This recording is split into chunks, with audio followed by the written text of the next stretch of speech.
ఒక్కసారి కొమ్మూరి గోల్డ్ కి కాల్ చేయండి. తాకట్లో ఉన్న మీ బంగారాన్ని విడిపించి మార్కెట్ ప్రైస్ కి వాళ్ళు కొనుక్కుని మిగతా డబ్బులు మీకు ఇచ్చేస్తారు. రైట్, బ్రేకింగ్ న్యూస్ వస్తున్నాం మనం టీవీ స్క్రీన్ పై. భారతదేశంలో ఇళ్ళు ఆలయాల్లో సుమారు $10 ట్రిలియన్ విలువైన బంగార నిల్వలు సుమారు 25,000 నుంచి 30,000 టన్నులు ఉన్నాయని అంచనా వేస్తుంది. సో ఈ నిల్వలను కనుక గోల్డ్ మానిటైజేషన్ స్కీమ్, బంగారు ధృవీకరణ పథకం వంటి వాటి ద్వారా ఆర్థిక వ్యవస్థలోకి తీసుకురావడం ద్వారా భారీగా జరుగుతున్న బంగార దిగుమతుల్ని తగ్గించి కరెంట్ అకౌంట్ లోటును తగ్గించవచ్చని కూడా నిపుణులు సూచిస్తున్నారు. సో ఒక రకంగా మన దగ్గర ఉన్న బంగారాన్ని, ఇళ్లలో ఉన్న బంగారాన్ని బయటకు తీసుకురావాలన్నమాట.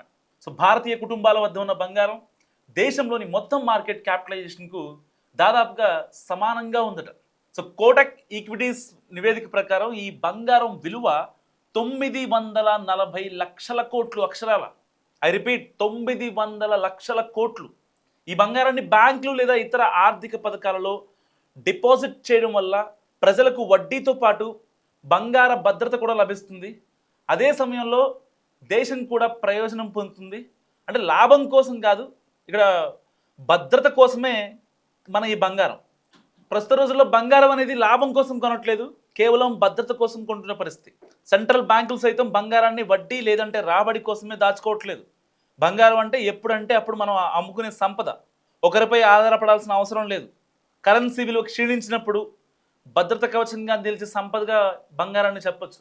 అందుకే డాలర్పై అతిగా ఆధారపడాల్సిన అవసరం ఉండదు, ఆంక్షల భయం అక్కర్లేదు.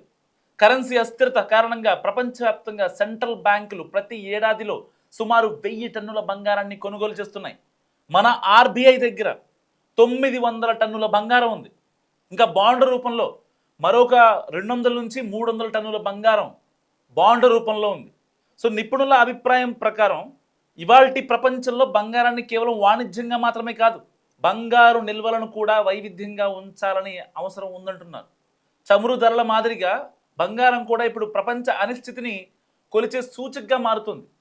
కేవలం ఇండియాలోని ఇళ్లల్లోనే అండ్ ఆర్బీఐ దగ్గర మొత్తం కలుపుకుంటే దాదాపుగా 50,000 టన్నుల బంగారం ఉంది. ఇలాంటి కాన్సిక్వెన్స్లో ఆ బంగారాన్ని కనుక బయటికి తీయగలిగితే ఇంకాస్త బాగుంటుంది అంటున్నారు నిపుణులు.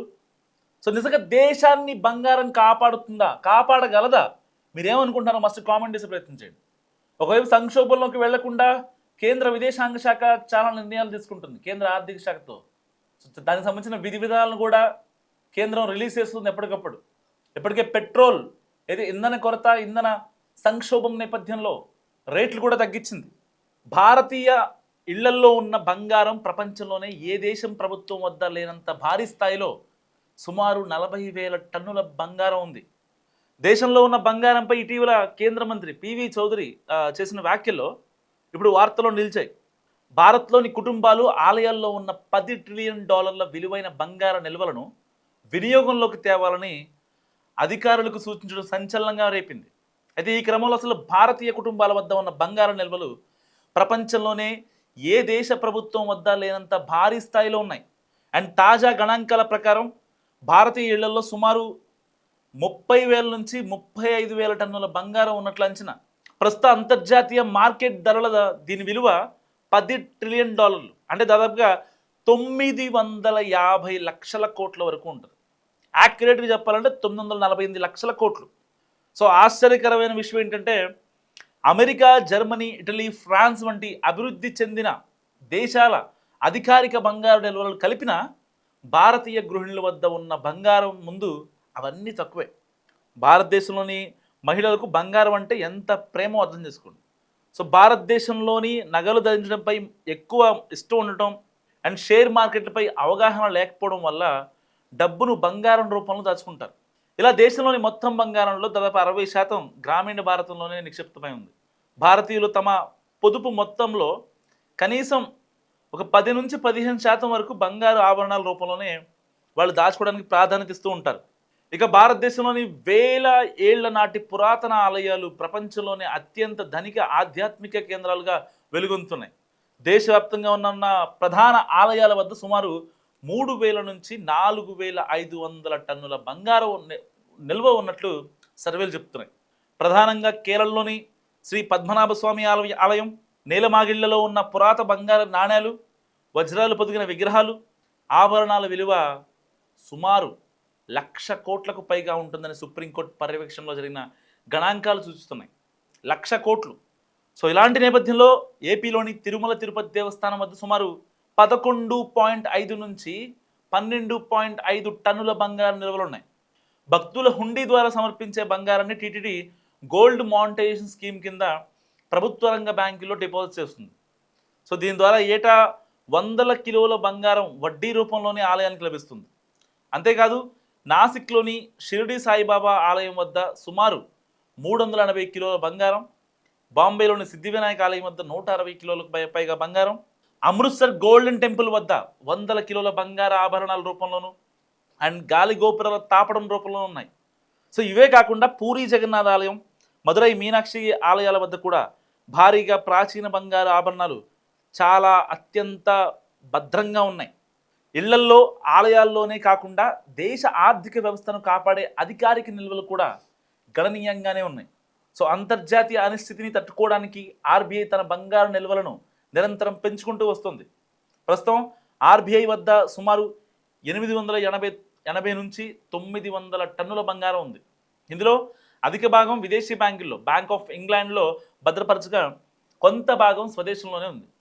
సో ఆధునిక కాలంలో ఫిజికల్ గోల్డ్ కంటే gold ETFs and sovereign gold bond SGB అంటారు కదా, సో వాటి రూపంలో దాదాపుగా 100 టన్నుల బంగారం పెట్టుబడిగా ఉంది.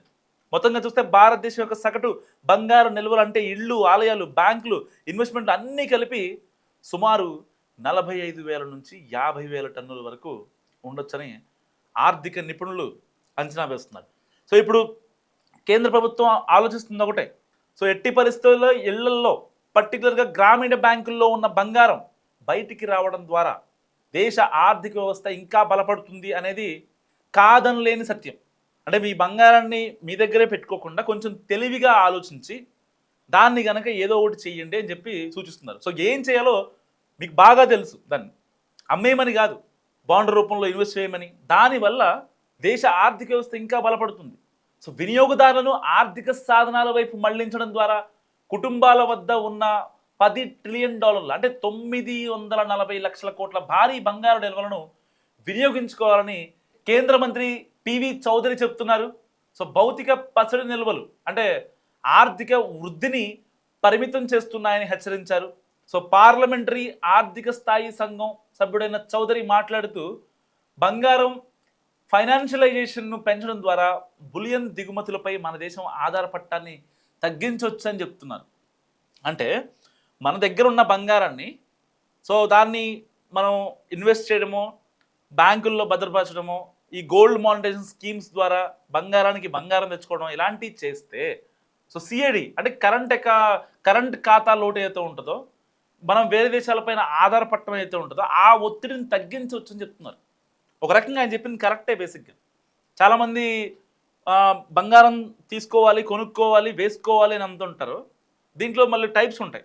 కొనుక్కుంటారు, వేసుకోరు. కొనుక్కుంటారు, తర్వాత మళ్ళీ బ్యాంకుల్లో పెట్టేస్తారు. కొనుక్కుంటారు, లైఫ్ లాంగ్ భద్రపరుస్తారు.